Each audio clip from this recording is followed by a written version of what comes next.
7. Caroline Fiat, bonjour. Bonjour. Vous êtes députée La France Insoumise de Meurthe-et-Moselle, un nouveau visage à l'Assemblée nationale. C'est votre premier mandat, votre métier, aide-soignante. Que retenez-vous de vos premières semaines en tant que députée ? Une grande fierté, beaucoup de travail. On commence par une session extraordinaire, donc c'est une rentrée sportive, mais intéressante. Alors, le chaos qu'on a vu à l'Assemblée nationale lors des débats sur la loi de moralisation de la vie politique, c'est à cause de l'amateurisme des députés En Marche, ou alors c'est à cause de votre opposition systématique en multipliant les rappels au règlement et en utilisant toutes les procédures possibles pour créer le bazar ? Alors, nous, de l'intérieur, il s'est passé des choses, on va dire, des petites querelles. Après, effectivement, amateurisme, non, il faut que tout le monde est nouveau. Là, il y a 400 nouveaux députés dans l'hémicycle. Faut pas tout mettre sur l'amateurisme. Je pense qu'il y a un moment donné, c'est cette sensation de déni de démocratie qui a fait que ça a monté en puissance.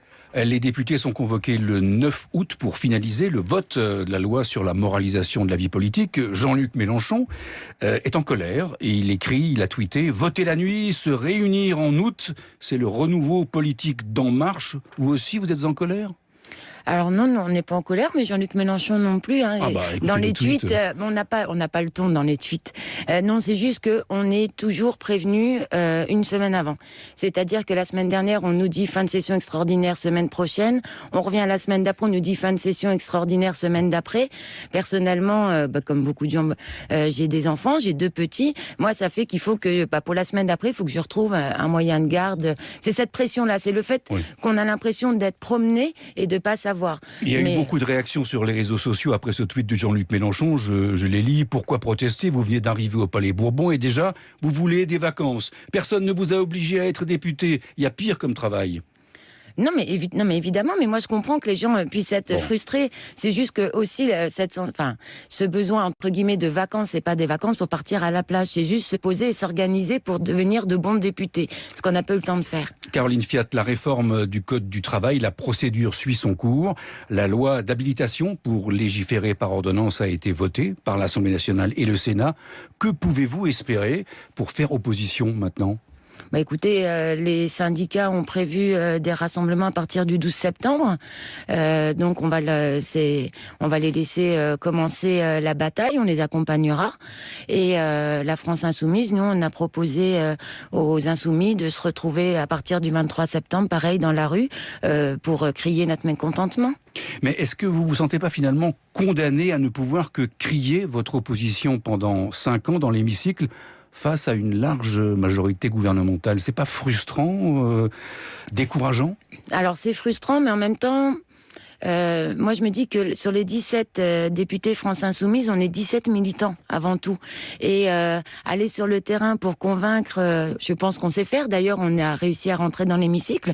Donc pendant 5 ans, on va prendre la parole pour essayer de convaincre les autres députés que un amendement qu'on propose, c'est pas forcément quelque chose de mauvais contre lequel il faille voter. Que pensez-vous de l'attitude des députés En Marche lors des débats ? Très fermé, très hostile par rapport à nous. Bon, ça nous fait sourire, mais ils ont quand même réussi à voter contre un amendement du gouvernement qui avait un avis favorable parce qu'on l'avait soutenu aussi. Donc, pour le coup, les gens avaient peur que les Insoumis soient sous Jean-Luc Mélenchon et qu'on puisse pas penser par nous-mêmes. Sous la direction très ferme de Jean-Luc Mélenchon. Ce qui n'est pas du tout le cas chez nous. Et vous avez le sentiment que les députés En Marche sont sous la direction très ferme, même s'il n'est pas là, du président Macron ? Ah oui, parce que mais on le vit aussi. Les gens viennent nous voir à l'extérieur en disant l'amendement là, il était pas mal, mais tu comprends, je pouvais pas voter pour.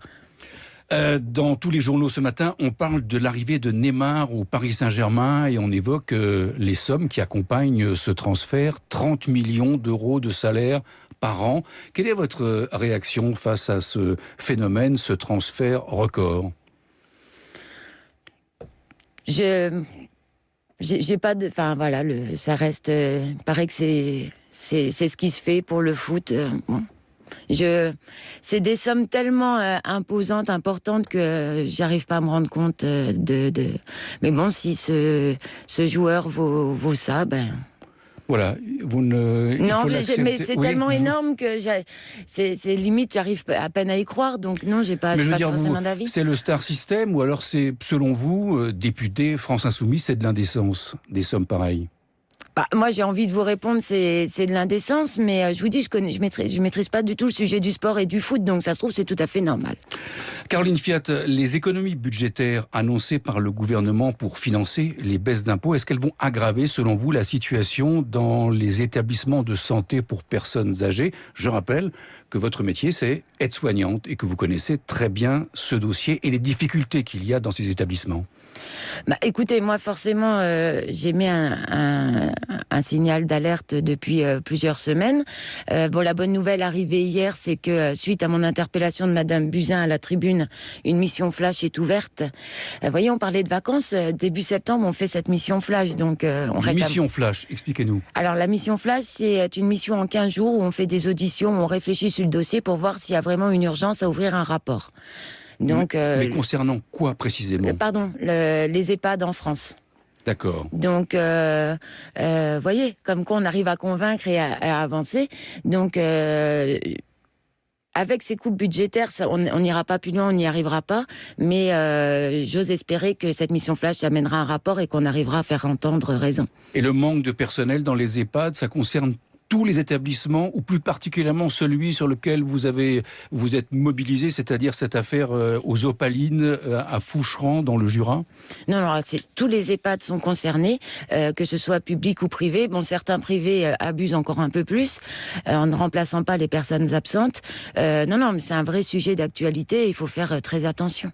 Caroline Fiat, députée La France Insoumise de Meurthe-et-Moselle, était sur France Inter ce matin. Merci beaucoup. Merci.